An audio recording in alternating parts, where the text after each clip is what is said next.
lari-larian. Kenapa sih kamu lari-larian? Di Cimory atau Dairyland yang lari-larian cuma anak sapi. Nanti mau nggak dimasukin ke kandang sapi? Mau nggak? Enggak ya? Oke, kalau gitu berarti semuanya sudah sepakat, sudah siap untuk nonton film dan juga kegiatan yang lainnya, ya. Setelah dari sini nanti kita akan lanjut ke kegiatan yang selanjutnya. Dan film di sini kakak punya dua film.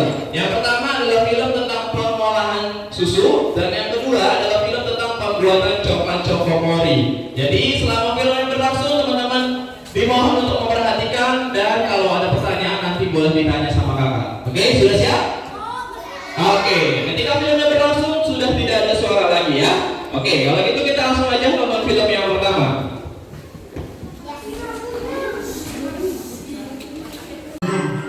Saat ini, susu sapi adalah susu yang paling banyak dikonsumsi di dunia. Tahukah kamu, ada banyak jenis sapi di dunia.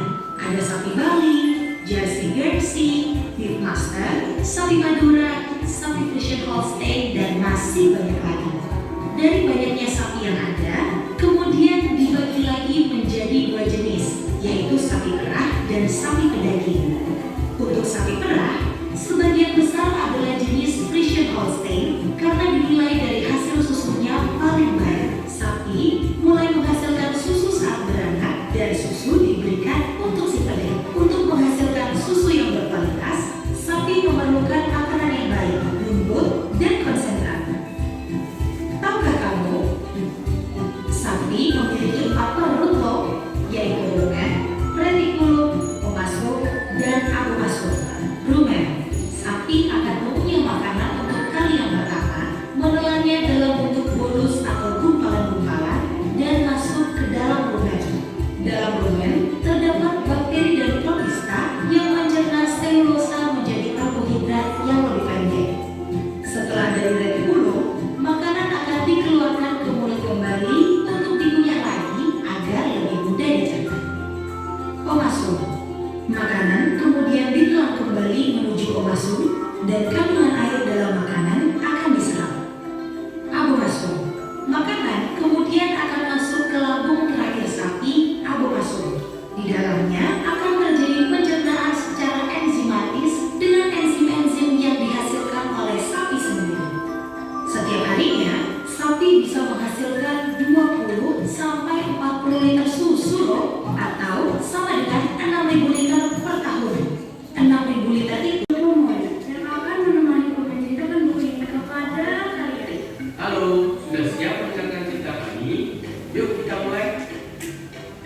Pada zaman dahulu kala, sebetulnya monyet-monyetlah yang pertama mengkonsumsi buah coklat.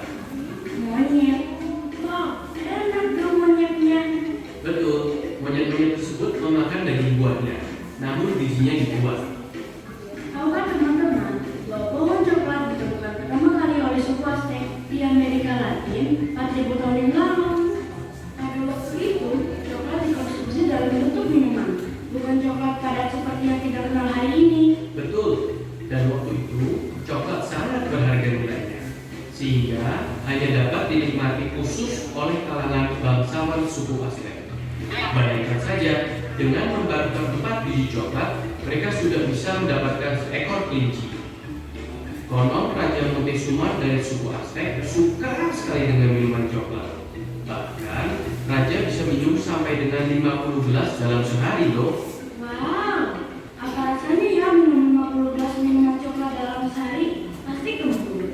Nah, sekitar tahun 1400, pelaut Spanyol yang dipimpin oleh Hernán Cortés berhasil mendarat di benua Amerika dan bertemu dengan suku Aztec untuk pertama kalinya. Hernán Cortés terpukau, sekaligus penasaran melihat Raja Montezuma yang gemar sekali meminum coklat.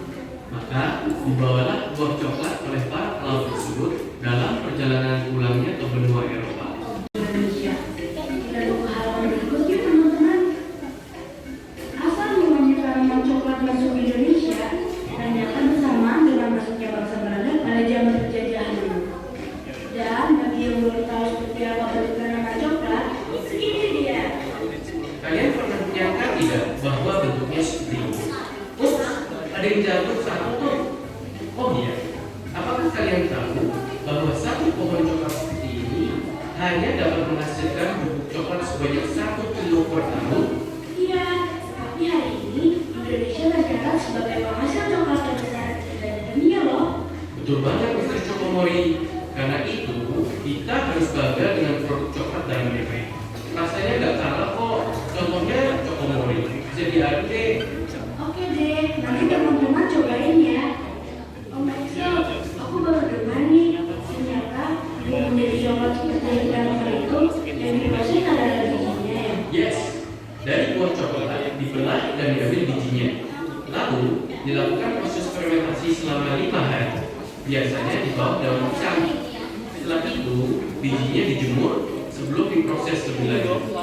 Biji coklat tersebut kemudian digiling dan dipanaskan hingga mencair seperti yang suka diminum oleh raja suku Aztec itu. Masih ingat kan namanya?